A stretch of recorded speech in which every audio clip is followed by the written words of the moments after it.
सफलता की राह बुक का ये आपका पार्ट 4 है, यानी कि चौथा पार्ट है। इसमें आपका मेन टॉपिक है मित्र व संबंधी।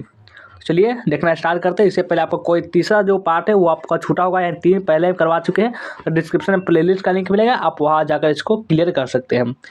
चलिए पढ़ना स्टार्ट करते हैं इसको। देखिए इसको, दोस्तों और रिश्तेदारों से कैसे व्यवहार करें। कई बार कुछ विद्यार्थी उनके दोस्त या रिश्तेदार जो कहते हैं उससे बहुत ज़्यादा प्रभावित हो जाते हैं। यह परेशानी मानसिक बेचैनी में तब्दील हो जाती है और आसानी से नहीं जाती, और आसानी से ये चल जाती ही नहीं है। कई बार दोस्त या रिश्तेदार कुछ इतना कटु बोल देते हैं जिससे हम निराश या हताश हो जाते हैं। कई बार हताश हो जाते हैं। हमें इसी समाज में रहना है, इसीलिए इन लोगों का साथ छोड़ा भी नहीं जा सकता और न ही इनसे दूर भगा जा सकता है। इन सब के बीच में रहते हुए कि हम अपने आप में ऐसा क्या परिवर्तन ला सकते हैं कि हमारे ऊपर ज़्यादा असर ना हो और हम नकारात्मकता से बचें। बहुत सारे पॉजिटिविटी तो नहीं कर सकते, लेकिन नेगेटिविटी बहुत ज़्यादा समाज में हो चुका है। सबसे पहले तो आपको यह समझना है कि वैचारिक मतभेद होना भी उतना ही प्राकृतिक और स्वाभाविक है जितना कि विचारों का मिलना। जब हम समाज में रहेंगे तो जाहिर सी बात है, लोग हमारे ऊपर टिप्पणी करेंगे, कमेंट करेंगे, हमारे जीवन को लेकर अपने विचार व्यक्त करेंगे कि ऐसा कर रहा है, वैसा कर रहा है। लोग हमारे ऊपर टिप्पणी करेंगे और हमारे जीवन के जो अपने वो विचार है उसके ऊपर और टिप्पणी करेंगे, उस पर विचार फेंकेंगे।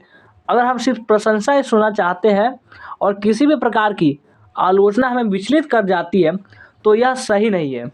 यह जानना ज़रूरी है कि चाहे प्रशंसा हो या चाहे आलोचना हो, यह किसी भी तरह से हमारा परिणाम प्रभावित नहीं करती, बल्कि यह सिर्फ एक दिशा मात्र है। क्या है? हमें दिशा मात्र है, इससे ज़्यादा कुछ नहीं है। उदाहरण देकर समझाता हूँ। मान लीजिए आप कलेक्टर बनना चाहते हैं। क्या बनना चाहते हैं? मान लीजिए आप कलेक्टर बनना चाहते हैं और आपके मित्र आपकी दिन रात तारीफ़ करते हैं और यह तारीफ़ सुनकर आप काफ़ी प्रसन्न हो जाते हैं, हैप्पी हो जाते हैं। तो क्या यह प्रसन्नता आपको कलेक्टर बना सकती है? जी नहीं, बिल्कुल भी नहीं बनाएगी। आपको ज़्यादा आपको प्रशंसा होगी, आप कलेक्टर जीवन में नहीं बन पाएंगे। अगर आप कलेक्टर बनेंगे तो केवल अपनी मेहनत और पुरुषार्थ से बनेंगे। यदि आपके सारे मित्र पूरे वर्ष आपकी प्रशंसा भी करते रहे तो भी आपका परिणाम केवल आपकी मेहनत पर ही निर्भर कर होगा। अब इसी बात को पलट कर देखते हैं। मान लीजिए आपके मित्र आपकी सिर्फ आलोचना करते हैं, बुराई करते हैं, तो उससे भी आपका परिणाम प्रभावित नहीं होना चाहिए, क्योंकि इस स्थिति में भी आपका परिणाम केवल आपकी मेहनत पर ही निर्भर करेगा। यानी कि आपके मित्र या रिश्तेदार आलोचनात्मक रवैया रखते हैं या प्रश्नात्मक, दोनों ही सूरतों में आपके परिणाम पर कोई फर्क नहीं पड़ता। फर्क सिर्फ इस बात से पड़ेगा कि आपने तैयारी कितनी अच्छी की है। एक गलत बात यह होगी कि आप दूसरों की राय को इतना ज़्यादा दिल से लगा ले कि आप या तो उस व्यक्ति से नाता तोड़ दे, बात करना बंद कर दे, या उसने जो कहा उसे सोच कर उसने उस व्यक्ति जो था उसने जो कहा उसे सोच कर परेशान हो और तनाव ले। अगर आपके मित्र और रिश्तेदार नहीं होंगे तो जब आप कल सफल होंगे तो अपनी सफलता को मनाएंगे किसके साथ? इसलिए मित्र और अपने परिवार के होना भी ज़रूरी है, क्योंकि जब आप सफल हो जाएंगे उसके बाद आप खुशी में किसी खुशी को बांटने के लिए कोई लोग तो होने चाहिए ना, तो इसलिए उनका भी होना बहुत ज़रूरी है।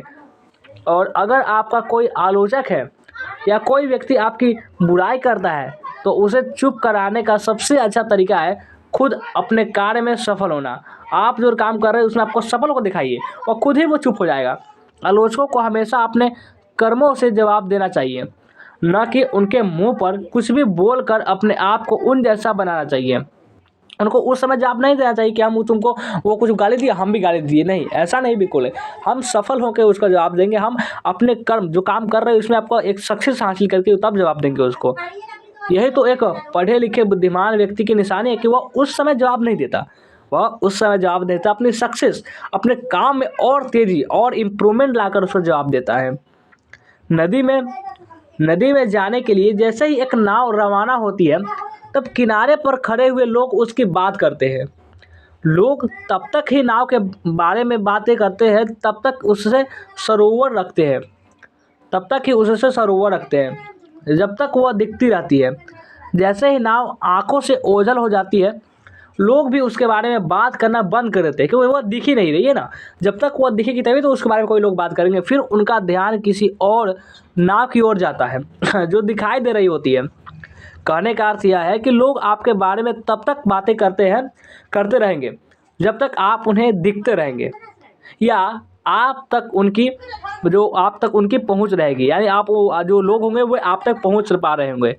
यह तो मानव की प्रवृत्ति है। इसके बारे में सोच कर क्यों परेशान होना है। ये तो प्रवृत्ति है कि बुराई तो करेंगे ही करेंगे। 10 प्रशंसा करेंगे तो उसमें से 5 ऐसे भी होंगे जो कि गाली देंगे।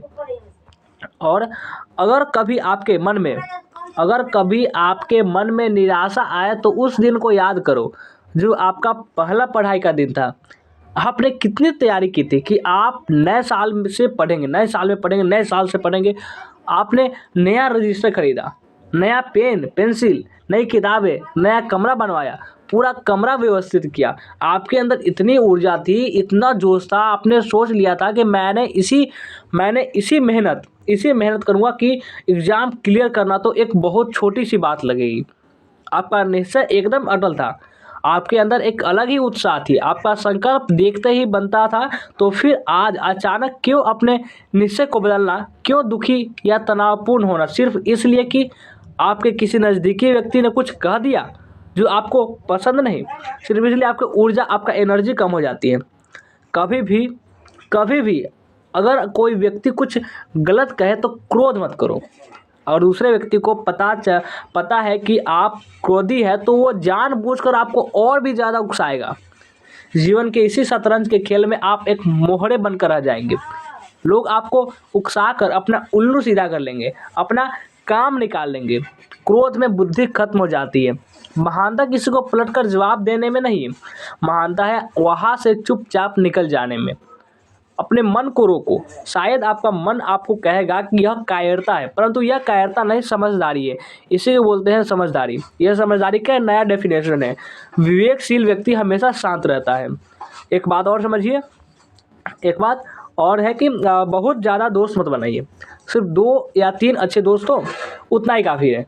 उतने ही रिश्ते बनाइए जितने निभा सके। दोस्तों से मिलो, बातें करो, और लेकिन बहुत ज़्यादा उनके निजी जीवन में रुचि मत रखो। उनके जीवन में वो क्या कर रहे हैं, कहाँ जा रहे हैं, सब कोई मतलब नहीं। अगर आप उनके जीवन में ज़्यादा रुचि रखने लगेंगे, ज़्यादा रुचि उसमें इंटरेस्ट लेने लगेंगे तो उनसे तुलना नहीं करने लगेंगे, तो उनसे तुलना भी करने लगेंगे कि हमारे नीचे है। फिर आप अगर जिस दिन नीचे वाले लोगों से तुलना करने लगे, आप नीचे पहुंच जाएंगे। इसलिए तुलना हमेशा अपने से बहुत ज़्यादा ऊपर करेगा। अगर 5 सीढ़ी पर है तो जो 50 सीढ़ी बैठा हुआ है उससे आप तुलना करेंगे तो हो सकता है उसके 55 सीढ़ी पर पहुँच जाए। तुलना करने से वो मित्रता नहीं होगी और आप अचानक उन्हें प्रतिद्वंदी की तरह देखने लगेंगे। आप चाहेंगे कि उनसे ज़्यादा कमाएं, उनसे ज़्यादा अच्छा आपका करियर हो। आपके मन में यह विचार आएगा कि आप उनसे बेहतर बनकर उन्हें नीचा दिखाएं। एक बार यह विचार आपके मन में आ गया तो आपके मित्र भी इसे भांप लेंगे। वो समझ जाएंगे कि आपके मन में क्या चल रहा है और फिर वह भी वैसा ही रवैया आपके प्रति रखेंगे। वह भी प्रतिद्वंदी समझने लगेंगे। यह जीवन एक दर्पण है, शीशा, आईना। जो इसे दोगे वही टकराकर आपके पास आएगा। जो इसको दोगे, जो उसको फेंकेगा वही वापस आएगा। आप अगर प्यार दोगे तो प्यार आएगा, नफरत दोगे तो नफरत ही वापस आएगी। अगर आप अपने दोस्तों का सच में हित चाहेंगे तो आप देखेंगे कि यह प्रेम भावना उनके पास पहुंचेगी तो वो भी आपके प्रति वैसी ही भावना रखेंगे। कहना जैसी भावना रखी जैसी प्रभु मूरत देखी थी तैसी, वही वाली जो लिखे ना कबीर जी, वही भावना रखेंगे। कभी आप में भी वह हो सकती है। ऐसा भी हो सकता है कि आप उनके साथ वो व्यवहार करते हो जो आपको अपने लिए पसंद नहीं। और मान लीजिए आपके रिश्तेदार आपसे ईर्ष्या करते तो वे भी विनम्र रहो। आपसे ईर्ष्या करते हैं तो भी विनम्र रहो। आप जब सफल हो जाएंगे तो वो अपने आप ही महत्वहीन हो जाएंगे, अपने आप छोटे हो जाएंगे। उसके बाद कहाँ कोई बुराई करेगा। हर समय आप सब लोगों को खुश नहीं रख सकते, ये संभव ही नहीं है। आप हर परिस्थिति में किसी को खुश रख ही नहीं सकते क्योंकि वो आपको काम से, जब आपको काम इम्पोर्टेंट होगा तभी वो आप काम करें। जब काम निकल गया अपने आप को वो साइड कर देंगे। ऐसे रिश्तेदार ज़रूर होंगे जिन्हें आपसे शिकायतें होगी, चाहे आप दुनिया के सबसे अच्छे इंसान क्यों ना हो, कुछ ना कुछ समाज में ऐसे लोग होंगे जो आपको कभी आपसे खुश रह ही नहीं पाएंगे, आपको हमेशा शिकायत करनी है, हमेशा बुराई करेंगे। हम सब अलग हैं, किसी को लाल रंग अच्छा लगता है तो किसी को नीला। नीले रंग की अच्छी से अच्छी ड्रेस भी लाल रंग के प्रेमी व्यक्ति को पसंद नहीं आएगी, क्योंकि उनको जो रंग ही पसंद नहीं है। जिसको लाल पसंद है उसको आप काला दिखाओ तो वो पसंद करेगा, कभी नहीं करेगा। उसको तो किसी भी परिस्थिति में, चाहे वो हल्का लाल हो चाहे वो ज़्यादा लाल हो, लाल ही पसंद आएगा।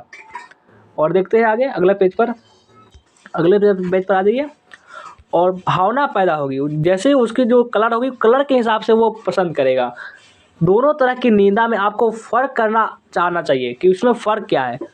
दूसरे तरह की निंदा जो करते हैं उनसे थोड़ी दूरी बनाओ, या फिर उसे सुनकर उसको अनसुना कर दो। कई बार ऐसा होगा कि आपके पास समय होगा, समय कम होगा, बहुत कम होगा। आपके पास दो विकल्प होंगे, दो ऑप्शन होंगे कि मित्रों को समय दो या पढ़ाई कर लो। हो सकता है आप अपने लक्ष्य पर इतने ज़्यादा केंद्रित हो जाए कि आप दोस्तों को समय ही ना दे पाए। इसमें कुछ गलत नहीं, आप उन्हें समझा दीजिए कि आप उसके किसी किसी इवेंट में नहीं आ सकते। इवेंट यानी मोमेंट जो होते हैं ना, उसके पल, जो खुशी का पल है, गम का पल है, आपकी परीक्षा है। अगर वह आपको खुदगर्ज या स्वार्थी समझे तो इसकी परवाह मत करिए। अगर वास्तव में वह आपका अच्छा सोचते हो तो वो समझ जाएंगे कि आपका करियर आपके लिए कितना महत्वपूर्ण है, और वो बार बार जिद नहीं करेंगे या आपसे ऐसा कुछ नहीं मांगेंगे जो अभी उन्हें देने में देने में सक्षम नहीं है, असक्षम है। मित्र की आड़ में जो आपसे जलने वाले लोग होंगे वो आपको भला बुरा कहेंगे और आपको प्रभावित करने की कोशिश करेंगे। ऐसे में सावधान हो जाइए और अपने निश्चय पर अटल रहिए। आप स्वार्थी नहीं है, केवल स्वयं केंद्रित है। तो ये था आपका पार्ट 4 आपका सफलता की राह जो बुक है। इसका कैसा लगा आप हमें कमेंट करके जरूर बताइएगा इसका, और लाइक नहीं किया लाइक कर देंगे, शेयर कर देंगे और सब्सक्राइब भी कर लेंगे।